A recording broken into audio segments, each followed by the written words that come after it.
आप सभी का हमारे YouTube चैनल साहित्य की बातें तथा विचार में एक बार पुनः स्वागत है।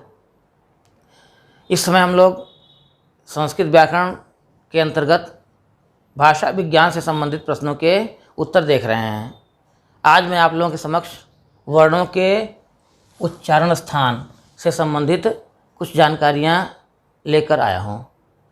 प्रिय विद्यार्थियों, उच्चारण करते समय मुख के अंदर से निकलने वाली वायु मुख के अंदर विभिन्न अंगों के द्वारा प्रभावित होकर के जब बाहर निकलती है, अर्थात वह स्वतंत्र रूप से बाहर न निकल करके उन अंगों के प्रभाव में आकर बाहर निकलती है, तो उसमें कुछ परिवर्तन आ जाते हैं और वह परिवर्तन उन अंग विशेष जैसे जिह्वा, नासिका इत्यादि के कारण होते हैं। इसीलिए उन वर्णों के उच्चारण स्थान को हम उसी अंग विशेष के नाम से रख लेते हैं।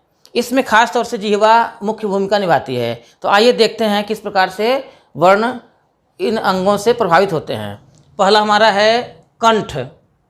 जैसे आप यहाँ चित्र में देख रहे हैं, यह है हमारा वाग यंत्र, यानी जब वायु अबाध गति से कंठ से बाहर निकलती है तथा जिह्वा इत्यादि से बिना प्रभावित हुए वह सीधे बाहर निकल जाती है, तो वह कंठ ध्वनि होती है। इसके अंतर्गत अ, क, ख, ग, घ, अंग, ह तथा विसर्ग। अब इन वर्णों के उच्चारण करके आप देखेंगे तो अ, क, ख, तो वायु सीधे गले से निकल करके बाहर आ जा रही है, कहीं भी किसी भी अंग से वह स्पर्श नहीं कर रही है। इसके कारण वह कंठ ध्वनि के अंतर्गत आएगी और इसका सूत्र होता है अकुह विसर्जनीय नाम कंठ, यानी अ, क वर्ग, ह तथा विसर्ग, इसका उच्चारण स्थान क्या हो जाएगा? कंठ। आइए हम दूसरे को देखते हैं। दूसरा उच्चारण स्थान है तालु। तालु, अब यहाँ पर जिह्वा की भूमिका आ जाती है। जब हमारी जिह्वा तालु को स्पर्श करती है, अब यहाँ हम देखेंगे तालु क्या होता है। इस चित्र के माध्यम से हम समझने का प्रयत्न करेंगे कि जिह्वा हमारी दांत के ऊपरी भाग, गले और दांत के बीच स्पर्श करती है, तो उसे बोलते हैं तालु। और उस ध्वनि को, यानी वहाँ स्पर्श करने के पश्चात जो ध्वनि निकलती है उसे बोलते हैं तालव्य ध्वनि। यहाँ हम देखेंगे तो समझ में आ जाए आपको। जैसे ई करेंगे तो जिह्वा हमारी कहाँ जाएगी? तालु को स्पर्श करेगी। च, छ, ज, झ, य, श। अब देखिए इन ध्वनियों के उच्चारण में जिह्वा का स्पर्श तालु से हो रहा है, इसीलिए ध्वनियाँ कैसी हो गई? तालव्य ध्वनियाँ हो गई। अगला हमारा आता है मूर्धा। मूर्धा दांत तथा तालु के बीच के स्थान को कहते हैं। जैसे यहाँ हम देखेंगे तो ये पोर्शन है दांत के जस्ट पीछे और तालु के आगे, इस ऊपरी भाग को हम मूर्धा बोलते हैं। जैसे अब इसमें हम देख लेते हैं पहले कौन कौन सी ध्वनियाँ आती हैं, फिर इसका उच्चारण करके आपको बताएंगे। री री री री री बोलेंगे तो जिह्वा हमारी तालु से आगे और दांत से पीछे मूर्धा स्थान पे स्पर्श करेगी। री, ट, ठ, ड, ढ, ण, र, श, इसका उच्चारण स्थान हो गया मूर्धा। अब हम आगे आते हैं बच्चों दंत। ये उच्चारण स्थान क्यों होगा? जिह्वा आगे बढ़ करके दांत की जड़ को स्पर्श करती है, दंत के भाग को स्पर्श करती है, इसलिए यहाँ से उच्चारित होने वाली ध्वनि को हम दंत ध्वनियाँ बोलते हैं। इसके अंतर्गत क्या क्या आता है? री, त, थ, द, ध, न, ल, स। अब देखिए इनके उच्चारण में क्या होगा? त, थ, द। हमारी जिह्वा हमारे दांत को स्पर्श कर रही है, इसलिए ये ध्वनियाँ क्या हो गई? दंत ध्वनियाँ हो गई। आगे देखिए ओष्ठ।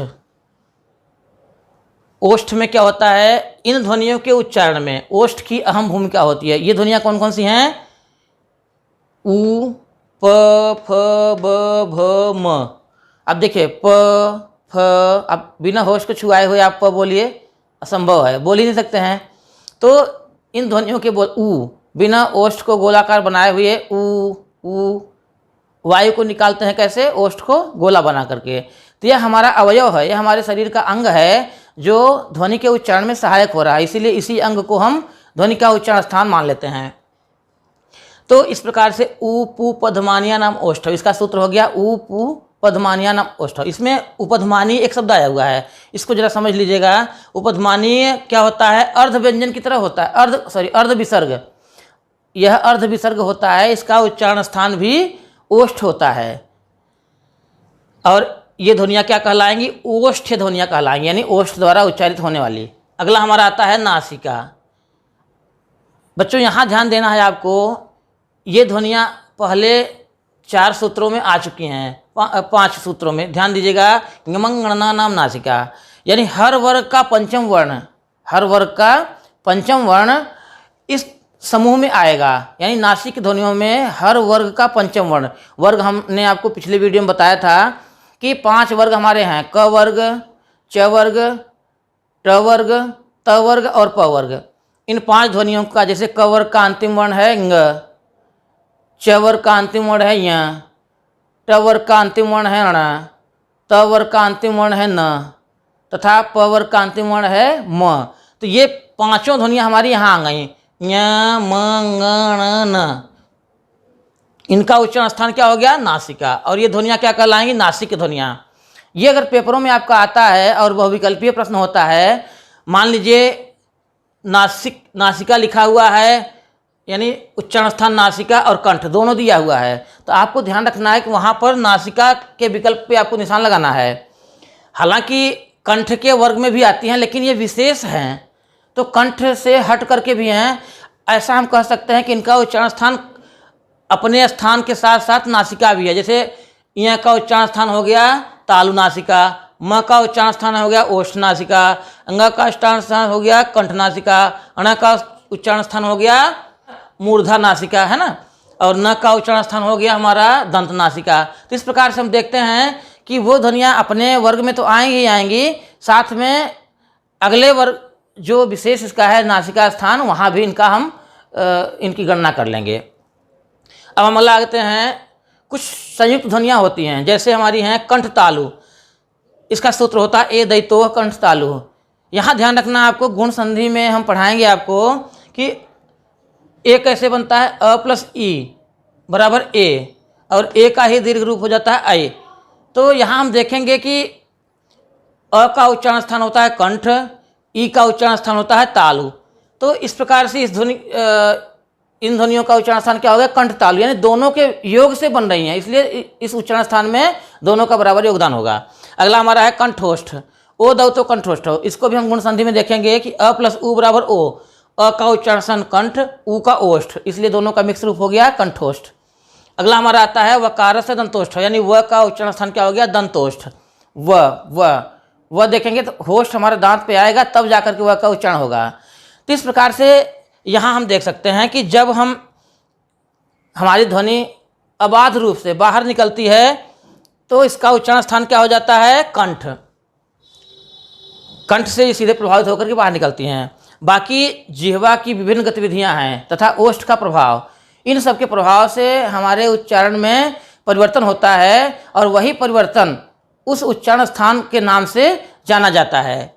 तो आशा करता हूँ कि आप लोग इसको समझ लिए होंगे, और अगर कहीं कोई बातें न समझ में आई हों, कुछ जिज्ञासा हो, तो ज़रूर हमको कमेंट करिएगा और हम उसका जवाब देने का प्रयत्न करेंगे।